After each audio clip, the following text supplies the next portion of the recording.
اور یہود کہتے ہیں کہ عزیر اللہ کے بیٹے ہیں، اور عیسائی کہتے ہیں کہ مسیح اللہ کے بیٹے ہیں۔ یہ ان کے منہ کی باتیں ہیں۔ پہلے کافر بھی اسی طرح کی باتیں کہا کرتے تھے، یہ بھی انہی کی ریس کرنے لگے ہیں۔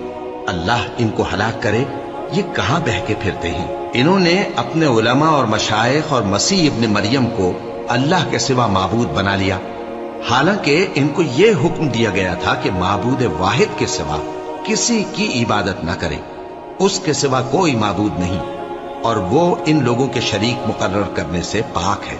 یہ چاہتے ہیں کہ اللہ کے نور کو اپنے منہ سے پھونک مار کر بجھا دیں، اور اللہ اپنے نور کو پورا کیے بغیر رہنے کا نہیں، اگرچہ کافروں کو برا ہی لگے۔